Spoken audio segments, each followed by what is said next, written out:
루트는 철옹성 같은 로마 가톨릭 교회의 왜곡된 신앙의 변화를 강력하게 촉구하였습니다.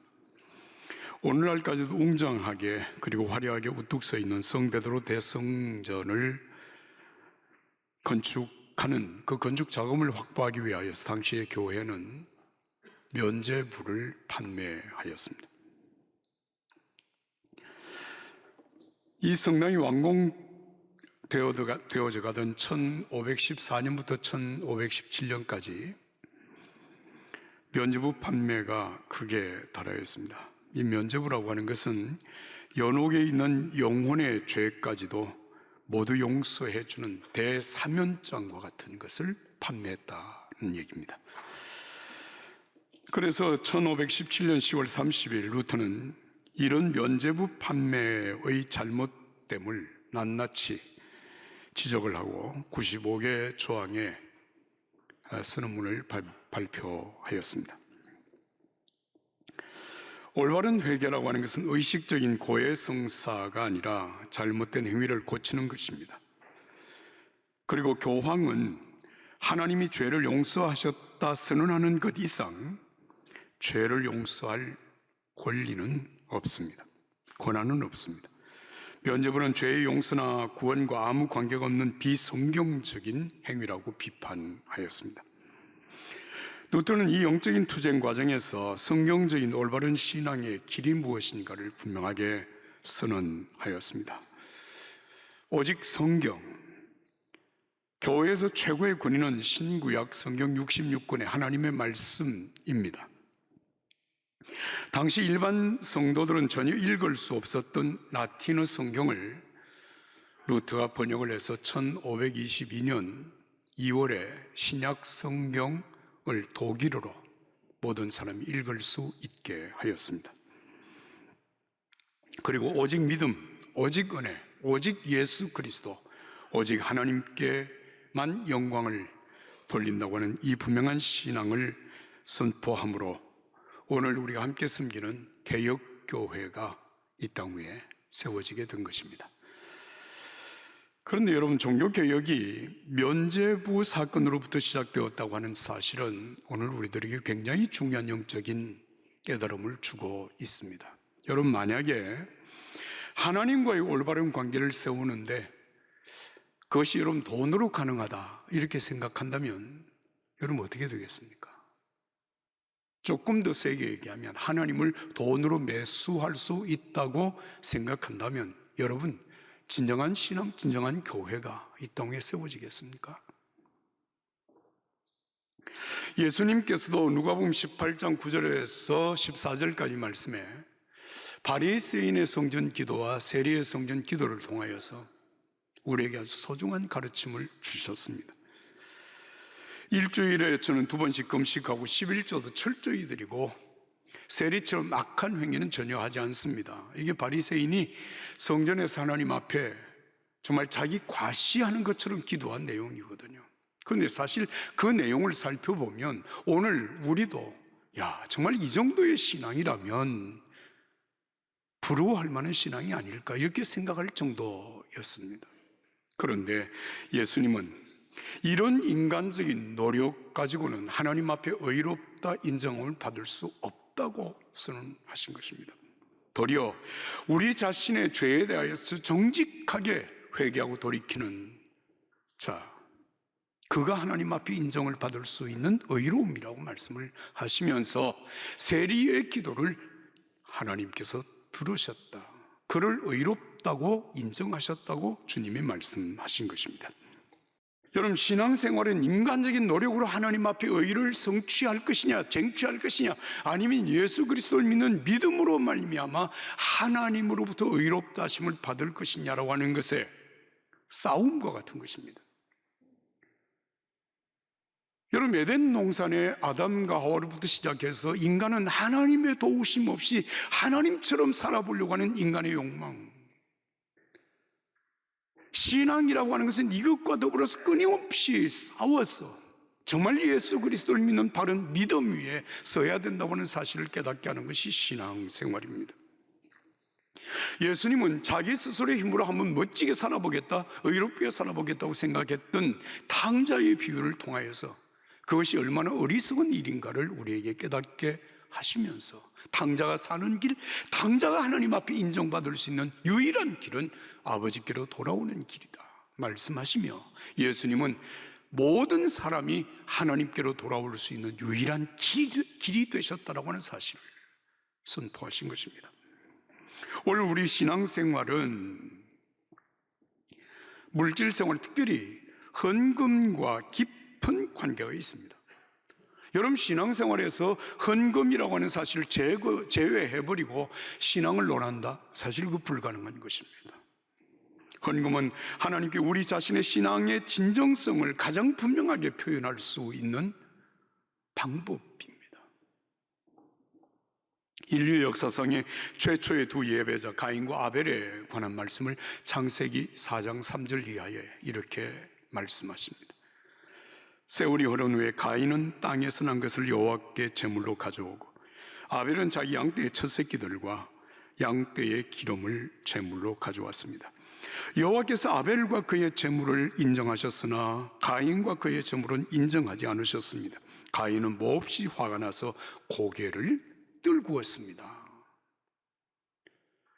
여러분, 믿음장이라고 말하는 히브리서 11장 4절에는 이 아벨의 예배가 어떻게 하나님으로부터 의롭다 인정함을 받았는가를 말씀하십니다. 믿음으로 아벨은 가인보다 더 나은 제사를 하나님께 드렸고 이로써 그는 의롭다는 인정을 받았습니다. 하나님께서 그의 예물에 대하여 인정해 주셨습니다. 그는 죽었지만 믿음으로 여전히 말하고 있습니다. 왜 하나님께서 가인과 그가 드리는 제물을 받지 않으시고 아벨과 그가 드리는 제물을 받으셨는가? 중요한 것은 믿음으로 드렸다는 것이고, 하나님께서 아벨이 믿음으로 드리는 그 예물에 대하여서 의롭다는 증거를 주셨다고 말씀을 하십니다.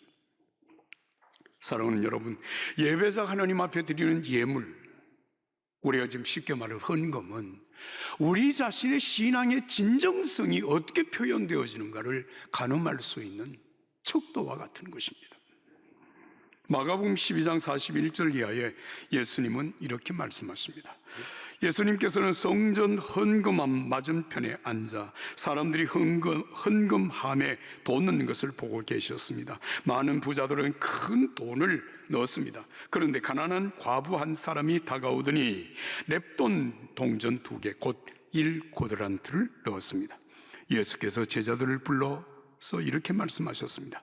내가 너희에게 진실로 말한다. 이 가난한 과부가 어느 누구보다도 더 많은 헌금을 드렸다. 그들은 모두 풍족한 가운데서 드렸지만 이 여인은 가난한 가운데서도 자신이 가지고 있는 모든 것 곧 자기 생활비 전부를 드린 것이다. 여러분, 사실 이 말씀을 생각해 보면 우리에게는 충격적인 사실입니다. 무슨 말씀인가 하면, 여러분, 예수님께서 헌금함 앞에 맞은편에 앉아서 헌금함에 돈 넣는 사람들의 그 모습을 자세히 살피고 계셨다라고 하는 사실 때문입니다. 사실 예수님은 세상 끝날까지 우리와 항상 함께 하시면서 우리가 하나님 앞에 예배 드리는 것, 하나님 앞에 예물을 드리는 것, 우리가 기도하는 것, 우리가 살아가는 모든 삶의 일거수일투족까지 헤아리고 계시고 우리의 머리털까지 다 아시고 계시다고 하는 사실은, 여러분, 사실 우리가 이 사실을 믿는다고 하면 여러분, 이 말씀이 충격적이 아닐 수가 없습니다. 어떤 사람이 그렇게 얘기했어요. 하나님, 내가 여기 있는 것을 알지도 못할 거야. 내 삶에 무관심한 것처럼 보여지는 그 하나님에 대하여서 그분은 그렇게 억울하다는 생각으로 표현을 하는 것이죠. 여러분, 하나님은 분명히 우리에게 약속하셨습니다. 내가 세상 끝날까지 너희와 항상 함께 있으리라. 이 사실을 믿음으로 사는 사람을 우리는 깨어있는 믿음의 사람이라고 말하는 것입니다. 오늘 우리가 예배하는 이곳, 예수님은 성령으로 함께 하십니다. 이 사실을 믿는 자가 진정한 믿음의 사람이라는 것입니다. 창세기 39장 1절에 3절의 말씀을 우리가 읽어보면 요셉이 애굽의 노예로 팔려간 이후에도 하나님께서 그의 삶을 형통하게 하셨는데 형통의 이유가 무엇인가를 이렇게 말씀하십니다. 창세기 39장 1절. 한편 요셉은 이집트로 끌려갔습니다. 보디발은 요셉을 그곳으로 끌고 간 이스마엘 사람들로부터 요셉을 샀습니다. 보디발은 이집트 사람이며 바로의 신하인 경호 대장이었습니다. 여호와께서 요셉과 함께 하심으로 요셉은 형통하게 되었습니다. 요셉은 이집트 사람인 주인의 집에 머물렀습니다. 요셉의 주인은 여호와께서 그와 함께 하시고 그가 하는 일마다 여호와께서 잘 되게 해주시는 것을 보았습니다. 할렐루야, 할렐루야. 한번 따라서 합시다. 여호와께서 그와 함께 하심을 보며. 누가 보았습니까? 보디발이 보았어요. 먼 이국 땅에 여러분 노예로 팔려갔으나 요셉은 자기와 함께 하시는 하나님을 인정했습니다. 어려움을 당할 때도, 그리고 시험을 당할 때도, 모든 일이 형통하게 되는 그때에도 하나님은 여전히 나와 함께 계시고 내 모든 삶을 인도하시는 분이 바로 하나님이십니다. 이 사실을 믿음으로 산 사람이 요셉이었습니다. 그렇습니다. 사랑하는 여러분, 우리가 은밀하게 아무도 보지 않는 곳에서 기도하는 골방의 기도 때에도, 우리가 하나님 앞에 나와 함께 예배하는 이때에도, 그리고 우리가 살아가는 여러분 삶의 일상 속에도 주님은 함께 하시고 주님은 우리에게 은혜를 베푸시며 인도하시는 살아계신 주님이십니다. 이것을 우리가 믿는 게 믿음이에요. 오늘 우리가 읽은 고린도후서 9장의 말씀은 고린도후서 8장에 이어서 믿음의 사람들이 하나님 앞에 올려드리는 헌금, 어떤 헌금이어야 하는가, 어떻게 드리는 헌금을 하나님이 기뻐하시는가에 대하여서 말씀을 하고 있습니다. 사랑하는 여러분, 우리가 하나님 앞에 예물을 드릴 때에 하나님께서 어떻게 드리는 예물을 기뻐하시는가를 알아야 합니다. 그래야 하나님께 영광이 되고, 그래야 내게 그것이 복이 되고, 그래야 그 헌금이 여러분 사람들에게 은혜가 되기 때문입니다. 오늘 우리가 읽지는 않았습니다만 고린도후서 8장 9절의 말씀은 헌금뿐만 아니라 신앙생활의 가장 기본이 어디에서부터 시작이 되어지는가라고 하는 것을 말씀하고 있습니다. 8장 9절을 제가 읽습니다. 우리 주 예수 그리스도의 은혜를 너희가 알거니와 부요하신 이로서 너희를 위하여 가난하게 되심은 그의 가난함으로 말미암아 너희를 부요하게 하려 하심이라. 할렐루야입니다. 여러분, 오늘 우리가 하나님을 아버지라 부르는 하나님의 자녀로 살고 죄로 말미암아 영원히 죽음 마땅한 우리가 정말 하나님 앞에 의롭다 하심을 받고 하나님과 동행하는 사람이 되어진 것은 하늘 영광의 보좌를 버리고 이 땅에 인간의 모습, 죄인의 모습으로 찾아오셔서 결국 우리를 위하여 당신의 생명을 내어주신 예수 그리스도의 가난하게 되심으로 말미암아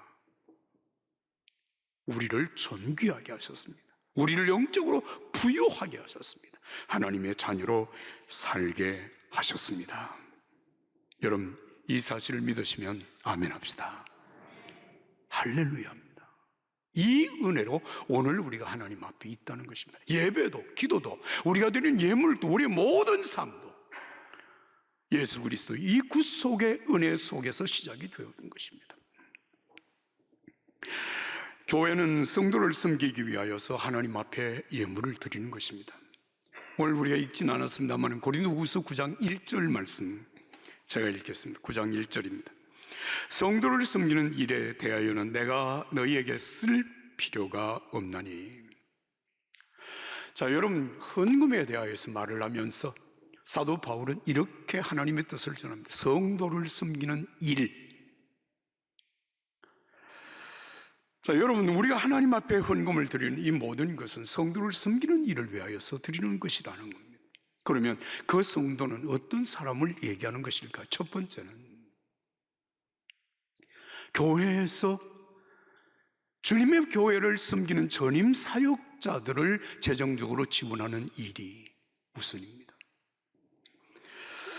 여러분, 처음 교회가 이 땅에 세워질 때부터 그랬습니다. 사도들이 말씀을 전해서 여러분 사람들이 구원을 받고 구원받은 사람들로 인하여서 교회가 세워지게 되어지면 사도들은 그 교인들 가운데서 덕망이 있고 그리고 하나님의 말씀의 은사가 있는 사람들을 선택해서 교회의 목회자로 세우고, 그리고 사도들은 또 다른 곳으로 가서 복음을 전하고 그곳에서 교회를 세우고 또 다른 지도자를 그 가운데 세우고 그리고 또 다른 곳으로 가서 복음을 전하고 교회를 세웁니다.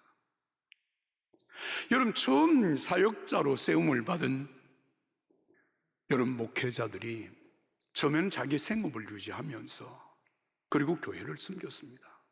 그런데 여러분 보십시오. 교인들이 구원받는 사람의 숫자가 점점 많아집니다. 그들을 돌보아야 될 일들이 점점 많아집니다. 하나님의 말씀을 전하는 일도 정말 이게 더 많은 기도와 더 많은 연구가 필요했습니다. 불가피하게 교회는 전임 사역자들을 세우게 된 것입니다. 교회가 교회를 위하여서 전임 사역자를 세운 이후에 여러분 교회가 마땅히 그 사역자의 생활을 뒷받침해 드려야 되는 것은 당연하지 않습니까? 그래서 여기 오늘 1절 말씀에 성도를 섬기는 일을 위하여 내가 너희들에게 특별히 더 말할 필요가 너무나도 당연하다는 얘기입니다. 두 번째로, 여러분 그 당시에는 복음 전도 그리고 교회가 세워지는 일이 여러분 사도들만을 통해서 이루어질 수는 없었습니다. 그래서 여러분 많은 복음 전도자들이 사역을 하게 된 것입니다. 오늘 우리로 말할 것 같으면 여러분 교회가 선교사들을 파송을 하는 겁니다. 여러분 생각해 보십시오. 선교사들이 선교지에 가서 복음을 전하고 교회를 세우고 하나님의 나라의 역사를 이루어갈 때 그 선교사들 누가 돕습니까? 파송한 교회가 재정적으로 책임을 져주는 것입니다. 마땅히 그렇게 해야 되지 않겠습니까? 그러니까 더 이런 얘기를 할 이유가 없다고 말하는 것입니다. 그리고 교회 안에 가난한 성도들 교회가 돌보는 것입니다. 여러분 끝으로 하나님 앞에 우리가 헌금을 드릴 때 정말 어떤 믿음으로 어떤 마음으로 어떻게 헌금을 드리는 것이 하나님의 기쁨이 될까를 말씀하십니다. 여러분 오늘 고린도후서 9장 5절 6절 7절을 우리 한 목소리 읽겠습니다. 5절 6절 7절 다 같이 읽습니다. 그러므로 내가 이 형제들로 먼저 너희에게 가서 너희가 전에 약속한 연보를 미리 준비하게 하도록 권면하는 것이 필요한 줄 생각하였노니 이렇게 준비하여야 참 연보답고 억지가 아니니라. 이것이 곧 적게 심는 자는 적게 거두고 많이 심는 자는 많이 거둔다 하는 말이로다. 각각 그 마음에 정한 대로 할 것이요 인색함으로나 억지로 하지 말지니 하나님은 즐겨내는 자를 사랑하시느니라. 하나님은 누구를 사랑해요? 즐겨내는 자를 사랑해요. 자, 여기에 보면 5절, 6절, 7절 말씀에 여러분 세 가지를 얘기합니다. 첫 번째는 하나님이 기뻐하시는 헌금은 준비된 헌금을 드리는 것입니다. 연보를 미리 준비하도록 권면하는 것이 필요한 줄로 생각하였노니 이렇게 하여야 참 연보답고 억지가 아니니라 말씀하셨어요. 두 번째는 여러분 씨를 심는 농부의 마음으로 드리는 겁니다. 오늘 보면 여러분 6절의 말씀을 보면 많이 심는 자는 많이 거두고 적게 심는 자는 적게 거둔다. 무슨 얘기입니까? 농부가 씨앗을 심을 때 좋은 것을 많이 심는 이유는 많은 열매를 기대하기 때문입니다. 그렇습니다. 요즘 우리가 도시 생활을 하기 때문에 사실 농부들이 씨앗을 뿌리고 추수하는 것을 못 볼 때가 참 많죠. 그래서 제가 시골에서 이렇게 성장하고 또 시골에서 목회를 할 때 이렇게 보니까 여러분 농사를 지어서 가을에 추수를 하게 되면 농부들은요 그 추수한 것 중에서 제일 실한 것, 좋은 것 그것을 따로 구분을 해놓아요. 그것은 내년 해가 바뀌어 봄이 되면 그것을 씨앗으로 심기 위해서 보관을 하는 것입니다. 아무리 어렵다고 해도 아무리 먹을 것이 없어도 여러분 그 씨앗은 먹지 않습니다. 왜? 먹으면 끝장이거든요. 예수님께서 우리에게 이 말씀을 하십니다. 좋은 땅에 뿌려진 씨앗은 100배, 60배, 30배의 열매를 거둔다. 30배, 60배, 100배의 열매를 거둔다 말씀하신 예수님, 누가복음 8장 8절에서는 좋은 땅에 심겨진 씨앗은 100배를 거둔다고 말씀을 하셨어요.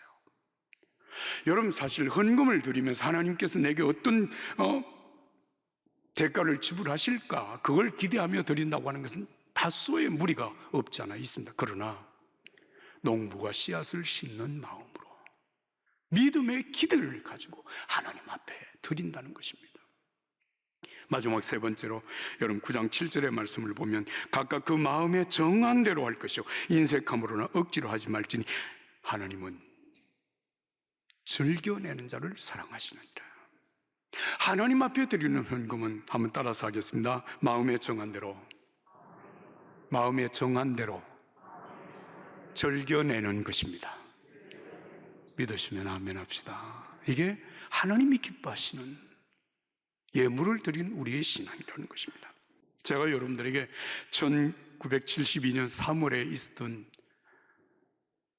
제 삶의 간증을 드린 적이 있습니다. 1972년 3월, 제가 감리교신학대학에 입학을 하던 때였습니다. 입학을 하기 전에 하여튼 저희 가족들이 힘을 모아서 입학금, 등록금, 기숙사비, 그리고 한 학기 생활비 전부 통틀어서 7만 5천 원 거금을 제게 들려주었습니다. 그 당시 입학금이 만원, 등록금이 4만 3천 원, 기숙사비가 4,500원 뭐 이랬습니다. 그런데 주일날이 이제 3월 4일인가 그랬던 것 같은데요. 72년도입니다. 토요일날 저녁에 하나님 앞에 정말 심각하게 기도하지 않을 수 없었던 문제가 있었어요. 이게 뭐냐면, 자, 내가 지금 내일 주일날 교회 갔다가 월요일날 학교를 입학을 하게 되는데 11조 헌금을 어떻게 해야 될까? 7만 5천 원 중에서 11조를 할 것이냐, 아니면 등록금 뭐 쭉 다 내고 남는 생활비 중에서 내가 11조를 할 것인가, 이 문제를 가지고 토요일날 저녁에 심각하게 기도를 했습니다. 기도하는 중에 하나님이 제 마음에 주신 생각이 이러했습니다. 그래, 내가 한 학기 좀 가난하게 살지. 그리고 7,500원의 11조를 그 다음 주일날 하나님 앞에 봉헌을 했습니다. 물론 제가 11조를 7,500원을 하면서 하나님께서 여기에 100배 만배로 갚아주십, 그런 기도나 그런 생각 추호도 없었습니다. 나 같은 죄인을 하나님이 사랑하셔서 구원하여 주셨을 뿐만 아니라 나를 신학대학에 보내서 정말 주의 종으로 준비시켜 주시는 그 은혜가 너무 크고 너무 고마워서 감사하는 마음으로, 정말 즐거운 마음으로 여러분 7,500원 11조 헌금을 했습니다. 그런데 여러분, 놀라운 기적이 일어났다는 것을 제가 말씀드리죠. 놀라운 기적이 일어났습니다.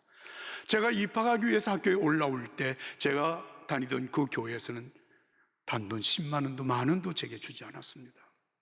그런데 제가 감리교신학대학에 입학을 하고 난 다음에 교회에서 장학위원회가 구성이 되어졌고, 그 장학위원회에서 1학년, 2학기, 또 4학년 졸업할 때까지 매 학기마다 전액 장학금을 제게 지급해 주었습니다.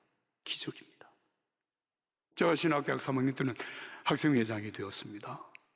전액 장학금, 또 학교에서 또 전액 장학금이 나왔습니다. 신학대학 4년을 졸업하는 동안에 저는 재정적으로, 경제적으로 어려움을 겪은 적이 없습니다. 넘치도록 하나님이 주신 것입니다. 하나님은 마음에 정한 대로 즐겨내는 자를 사랑하신다.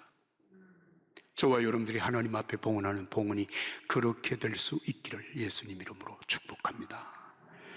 금년도 코로나 팬데믹 중에서도 여러분 참 어렵기는 하였지만 하나님께서 우리에게 많은 은혜를 베푸셨습니다. 많은 열매를 거두게 하셨습니다. 하나님께서 나를 구원하여 하나님의 자녀 삼아주신 그 믿음으로 하나님 앞에 최상의 감사, 정말 하나님이 기쁘게 받으시는 감사 주의를 함께 드릴 수 있기를 예수님의 이름으로 축복합니다.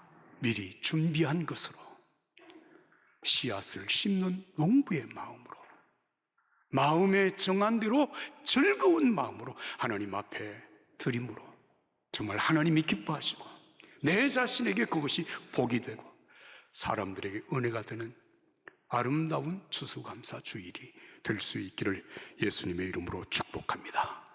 축복합니다.